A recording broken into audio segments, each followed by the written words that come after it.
സമയം 7:36:18. പക്ഷേ ഇത് അയച്ച ആളിന് എനിക്ക് നേരിട്ട് അറിയാമെന്നുള്ളതാണ് ഏറ്റവും പ്രധാനപ്പെട്ട കാര്യം. നമ്മുടെ ഒരു ചാനൽ എങ്ങനെയെങ്കിലും തകർന്ന് തരിപ്പണമായിട്ടുണ്ടെങ്കിൽ എന്ന് ആഗ്രഹിച്ചിരിക്കുന്ന ഒരു മനുഷ്യനാണ്. അദ്ദേഹം ആഗ്രഹിക്കുന്നതോടും നമ്മുടെ ചാനലിന്റെ ഉയർച്ച മേലോട്ട് പോയിക്കൊണ്ടിരിക്കുക. എൻ്റെ ഉറക്കം കുറെ കാലമായി നഷ്ടപ്പെട്ടു എന്നാണ് ഞാൻ മനസ്സിലാക്കുന്നത്. ചേട്ടാ, സുഖമായിട്ട് പറഞ്ഞ് കാര്യങ്ങളൊക്കെ സമൂഹത്തിൽ അങ്ങനെ നടന്നു പോകും. രാഹുൽ ഗാന്ധി ചെയ്യുന്ന 54ാം പിറന്നാൾ കോൺഗ്രസിന് പുതുജീവൻ നൽകിയതിന്റെ ആത്മവിശ്വാസത്തിൽ ലോക്സഭയിൽ പ്രതിപക്ഷ നേതാവാകാൻ ഒരുങ്ങുകയാണ് രാഹുൽ ഗാന്ധി. സുപ്രധാനമായ ഒരു അധ്യയനം തുടങ്ങാൻ പോകുന്നു അദ്ദേഹത്തിന്റെ ജീവിതത്തിൽ. രാഹുലിന്റെ രാഷ്ട്രീയ ജീവിതത്തിൽ ഇതുവരെയുള്ള വഴിത്തിരിവുകളിലൂടെ നമ്മളൊന്ന് ക്യാമറ ധരിപ്പിക്കുന്നു.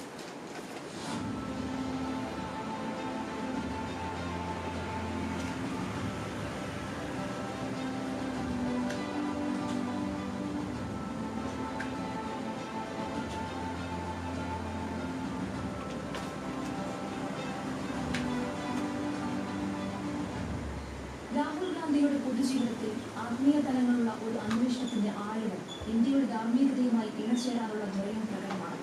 അധികാര രാഷ്ട്രീയത്തിന്റെ ആരവങ്ങൾക്കിടയിൽ രാഹുലിന്റെ ശബ്ദം പ്രത്യാശയുടെ പ്രകാശമായി കാണുന്നവർ അനേകം.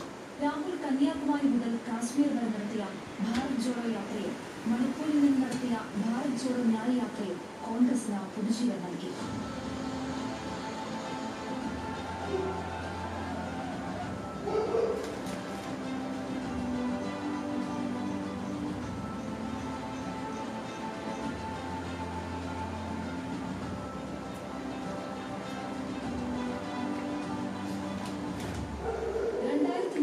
ലോക്സഭാ തെരഞ്ഞെടുപ്പിൽ അമേഠി മണ്ഡലത്തിൽ മത്സരിച്ച് ജയിച്ച രാഹുൽ 4 തവണ MP ആയി. 2004 കോൺഗ്രസ് നേതൃത്വത്തിലുള്ള UPA സർക്കാർ അധികാരത്തിലെത്തിയെങ്കിലും രാഹുൽ സർക്കാരിന്റെ ഭാഗമാകാതെ പാർട്ടിക്ക് വേണ്ടി പ്രവർത്തിച്ചു. 2007 കോൺഗ്രസിന്റെ ജനറൽ സെക്രട്ടറി. 2009 ലോക്സഭാ തെരഞ്ഞെടുപ്പിൽ കോൺഗ്രസ് 200 സീറ്റുകൾ രാഹുൽ പ്രധാനമന്ത്രിയാകണമെന്ന ആവശ്യം പാർട്ടിക്കുള്ളിൽ ഉയർന്നത് അധികാര രാഷ്ട്രീയത്തിലുണ്ടാകും. 2013 കോൺഗ്രസ് വൈസ് പ്രസിഡന്റ്, 2017 കോൺഗ്രസ് അധ്യക്ഷനുമായി. ഒരു വർഷത്തിനുള്ളിൽ രാജസ്ഥാൻ, മധ്യപ്രദേശ്, ഛത്തീസ്ഗഡ് എന്നീ 3 നിയമസഭാ തെരഞ്ഞെടുപ്പുകൾ കോൺഗ്രസ് തൂത്തുവാരി. 2019 ലോക്സഭാ തെരഞ്ഞെടുപ്പിൽ രാഹുൽ വയനാട്ടിൽ നിന്ന് വലിയ ഭൂരിപക്ഷത്തിൽ ജയിച്ചെങ്കിലും അമേഠിയിൽ തോറ്റു. കോൺഗ്രസിന് അടിവരം. രാഹുൽ കോൺഗ്രസ് അധ്യക്ഷ സ്ഥാനം രാജിവെച്ചു. 2024 വയനാട് രാഹുലിനെ വീണ്ടും ചേർത്ത് പിടിച്ചു. രണ്ടാമത് മത്സരിച്ച് ജയിച്ച റായ്ബറേലി നിലനിർത്താനാണ് രാഹുലിന്റെ തീരുമാനം.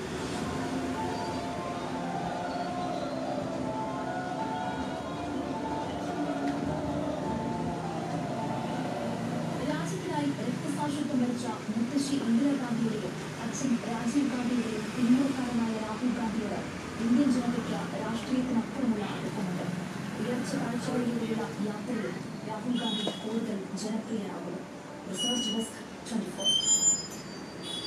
ജീവിതത്തിലെ അടിമുടി ലാളിത്യം പകരുന്ന ഒരു ജനനേതാവാണ് രാഹുൽ ഗാന്ധി. പക്ഷേ പ്രതിപക്ഷ നേതാവായി അദ്ദേഹം ലോകസഭയിലേക്ക് പുതിയ വേഷത്തിൽ അവതരിക്കുമ്പോൾ അതിൽ പക്ഷേ അദ്ദേഹത്തിന്റെ കരിയറിന്റെ ഏറ്റവും വലിയ ഉയർച്ചയുടെ നാളുകളാവും എന്നാണ് എന്നെപ്പോലെയുള്ള രാഷ്ട്രീയ നിരീക്ഷകർ മനസ്സിലാക്കുന്നത്. ഇത്രയും കാലം വളരെ സംഘടിതമായ പ്രചാര വേലയിലൂടെ രാഹുൽ ഗാന്ധിക്കെതിരെ ഒരുപാട് ആരോപണങ്ങൾ നമ്മുടെ സംസ്ഥാനത്തും രാജ്യത്തുമൊക്കെ ഉയർന്നു വന്നിട്ടുണ്ട്. എന്നാൽ അതിനപ്പുറമാണ് താൻ എന്ന് രാഹുൽ ഗാന്ധി തെരഞ്ഞെടുപ്പിൽ തെളിയിക്കാൻ കഴിഞ്ഞു. അതുപോലെ വിജയ വഴിയിൽ തന്നെയാണ് രാഹുൽ ഗാന്ധി.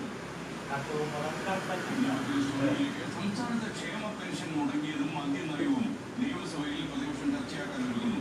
ക്ഷേമ പെൻഷൻ മുടങ്ങിയത് അടിയന്തര പ്രമേയമായി ഉന്നയിക്കാനാണ് പ്രതിപക്ഷത്തിന്റെ നീക്കം. മദ്യനയത്തിൽ ടൂറിസം വകുപ്പ് നൽകിയ ശുപാർശകളാണ്